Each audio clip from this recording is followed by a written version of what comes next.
Me, Dr. Atul Garg, Government Bangalore College, Deedwali. Dear students, we have studied last topic of numerical analysis, numerical solution of algebraic and transcendental equations. बीजीय तथा एबीजीय समीकरणों के संख्यात्मक हल हम पढ़ रहे थे और उसमें अपन ने लेखा चित्र विधि द्वारा इस तरह की समीकरणों का हल पढ़ा था। बाइसेक्शन मेथड भी पढ़ा था, द्विविभाजन विधि, जिसमें बाइसेक्ट करके जो इंटरवल होता है, एक्स के दो बिंदु होते हैं जिस पर एक पर वाई का मान पॉजिटिव और एक पर नेगेटिव होता है, उस इंटरवल x1 x2 को बाइसेक्ट बार बार कर कर उत्तर के निकट पहुंचना द्विविभाजन विधि कहलाता है। वो अपन ने पढ़ा था। अब द्विविभाजन विधि से आगे एक फास्ट मेथड है जो द्विविभाजन से बहुत इम्प्रूव्ड है और वो कहलाता है रेगुला फाल्सी मेथड।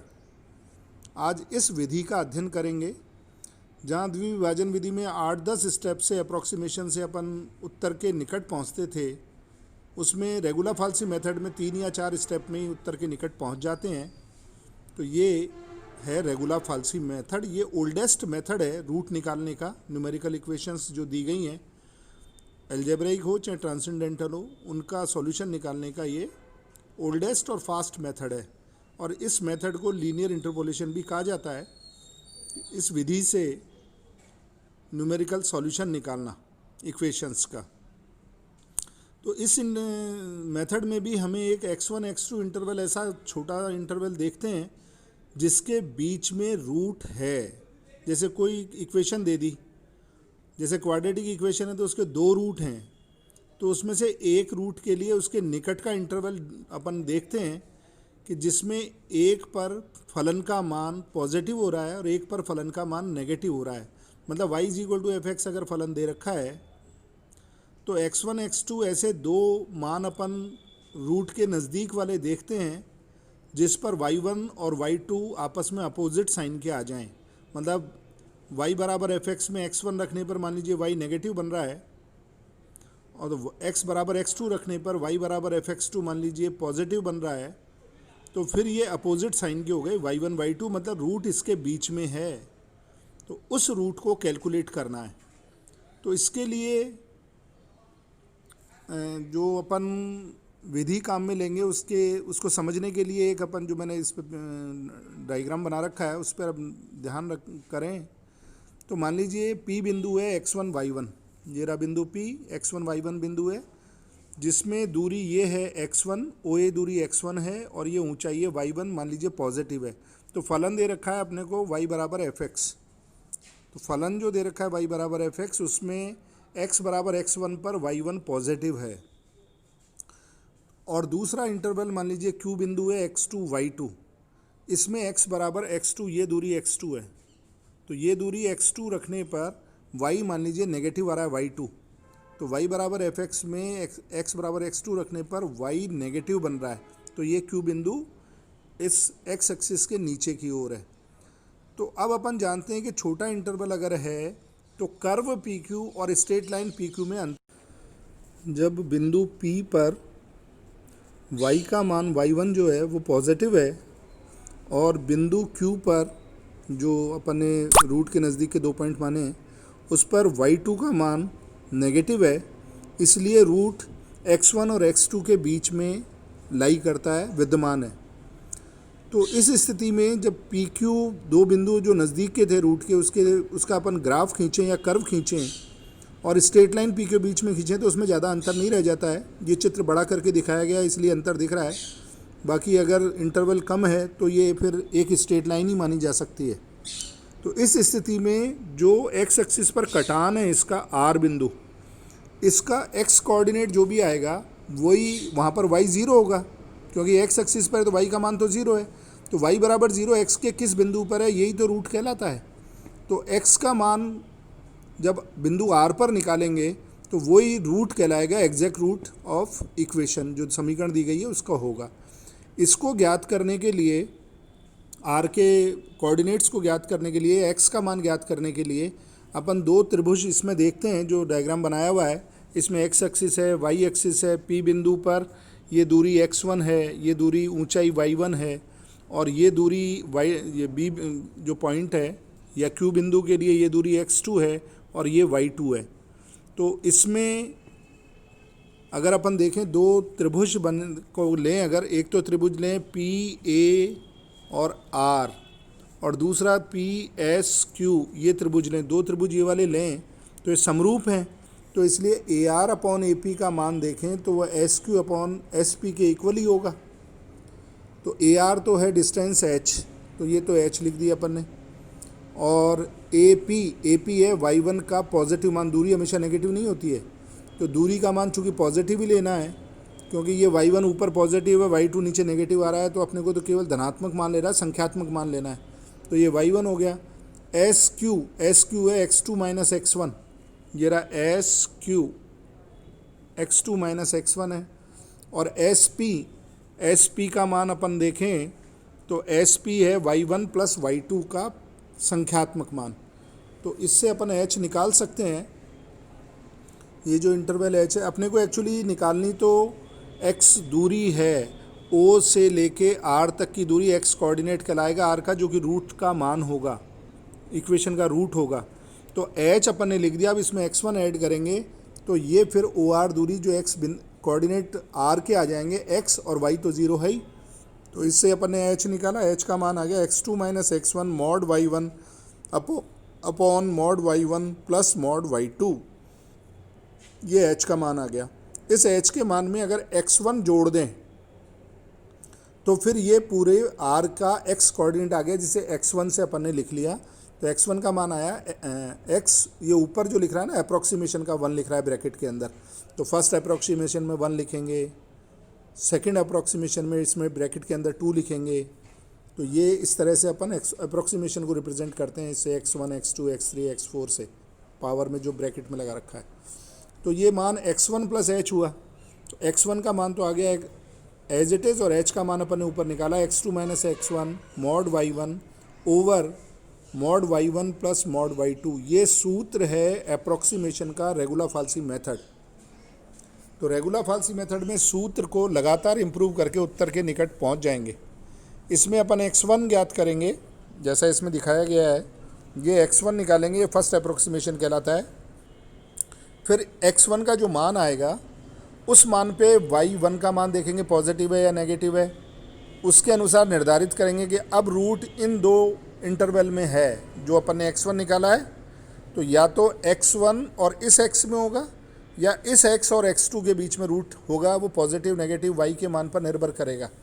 फिर उसमें फिर उसमें अपन ने ये फॉर्मूला लगाएंगे और x2 लिखेंगे, उस पर x2 का मान आएगा, उस पर फिर y निकालेंगे और उस y से निर्धारित करेंगे कि अब मूल किसके बीच में है। तो लगातार इस प्रोसेस को रिपीट करेंगे 4-5 दफ़े, तब तक रिपीट करेंगे जब तक कि दो रूट डिज़ायर्ड एक्यूरेसी तक, दशमलव के नियत स्थान तक सही नहीं आ जाएं। बस यही प्रोसेस रिपीट करते, यही कहलाता है रेगुलर फाल्सी मेथड। ये द्विविभाजन विधि से फास्ट है, इसलिए अपने लिए इससे कैलकुलेट करना थोड़ा आसान रहता है। तो अब जो मैंने बताया था, जब अपन ने x1 निकाल लिया तो फिर y1 निकालेंगे, और y1, अब जो y1 की वैल्यू आएगी उससे निर्धारित होगा कि इनके साइन अपोजिट हैं एक दूसरे के, y1 और y1 के, या y1 और y2 के साइन किसके अपोजिट हैं। जिन दोनों के साइन अपोजिट होंगे उस इंटरवल में रूट लाई करेगा। अब उनको अपन जो भी मान लीजिए इस अंतराल में साइन अपोजिट आ रहे हैं, तो फिर रूट का ये अपन x1 लिख देंगे सूत्र में, ये x2 लिख देंगे और इसके लिए फॉर्मूला वापस लगा देंगे, तो नया आ जाएगा x2 का मान, वो सेकंड अप्रॉक्सीमेशन कहलाएगा। और फिर ऐसे ही थर्ड निकालेंगे, लगातार ज्ञात करते हुए उत्तर के निकट पहुंच जाएंगे। इसको एक प्रश्न से समझ लें तो आसानी से समझ में आ जाएगा। जैसे एक प्रश्न लेते हैं, find the real root of the equation log x to the base 10 x log x to the base 10 minus 1.2 is 0। तो यहाँ पर y बराबर fx अपने को दे रखा है x log x base 10 minus 1.2, ये दिया हुआ है। तो correct up to 5 decimal places पे निकालना है, तो 5 स्थानों तक इसको करेक्ट रूट निकालना है। तो ये अपने को ट्रांसेंडेंटल इक्वेशन दे रखी है, इसमें log x, तो ऐसी इक्वेशन जिसमें ट्रिग्नोमेट्रिकल फंक्शंस आ जाएं, लॉग आ जाए, एक्सपोनेंशियल फंक्शन आ जाएं, वो सब ट्रांसेंडेंटल इक्वेशन होती हैं। तो ये ट्रांसेंडेंटल इक्वेशन अपने को दे रखी है। तो यहाँ पर इक्वेशन दे रखी है y बराबर f x is equal to x log x minus 1.2। तो अब अपन सबसे पहले इनिशियल रूट कहाँ लाई करता है उसको देखते हैं। तो दो ऐसे बिंदु ढूंढते हैं जिस पे y का मान पॉजिटिव और नेगेटिव बन जाए। तो जैसे बिंदु 2 पर देखते हैं, तो x बराबर 2 रखा, तो y1 का मान आया 2 log 2 माइनस 1.2, ये आ गया नेगेटिव मान। तो अपने लिए इंपॉर्टेंट है पॉजिटिव आ रहा है या नेगेटिव आ रहा है। तो वैल्यू लिख दी और देख लिया नेगेटिव आ रहा है। अब 3 पे लिखा, 3 पर 3 log 3 माइनस 1.2 लिखा, तो ये मान आ रहा है पॉजिटिव। तो 2 पर तो मान है y1 नेगेटिव, 3 पर मान है y2 पॉजिटिव। इसका मतलब रूट 2 और 3 के बीच में विद्यमान है। तो x1 बराबर 2 हो गया, x2 बराबर 3 हो गया, y1 का मान आ गया माइनस 0.59794, ये वाला मान आ गया, और y2 का मान आ गया 0.23136। तो ये चारों मान अब अपने सूत्र में काम में लेंगे, क्यों ये पता तो लग गया रूट 2 और 3 के बीच में। तो x1 बराबर 2, x2 बराबर 3, y1 बराबर और y2 बराबर मैंने अभी बताया उनको पॉजिटिव वैल्यू लेनी है क्योंकि मॉडुलस है सबका, तो पॉजिटिव वैल्यू ही लेंगे। तो x1 फर्स्ट अप्रॉक्सीमेशन, अपन फर्स्ट अप्रॉक्सीमेशन निकाल रहे हैं। तो x1 प्लस ये सूत्र है अपना जो अपन ने ऊपर लिखा था, x2 minus x1 mod y1 over mod y1 plus mod y2। तो x1 आ गया 2, x2 है 3 माइनस 2, और मॉडुलस लेना है तो ये मॉड का साइन है, ये एक्चुअली ये मॉड का साइन है माइनस 0.59794, और ये दोनों का मॉडुलस। तो ये मान ये आया, ये मान x1 आ गया 2.721। तो देखिए अभी अपना मूल 2 और 3 के बीच में था, अब मूल 2 या 2.721 में होगा या 2.721 और 3 के बीच में होगा, ये अपने को पता लग जाएगा। तो जैसे इस बिंदु पर y का मान निकालें, तो ये आ गया y1, ऊपर y1 मान लो, इसको y1 है, तो y1 का मान निकालें। तो y1 का मान कैलकुलेट करके वही 2.721 log 2.721 माइनस 1.2 लिखा, तो वो मान कैलकुलेट किया तो नेगेटिव आ रहा है, ये y1 का मान आ गया। तो ये मान नेगेटिव बन रहा है y1, और 3 अपने को मालूम है 3 पर मान था पॉजिटिव और 2.721 पर मान है नेगेटिव।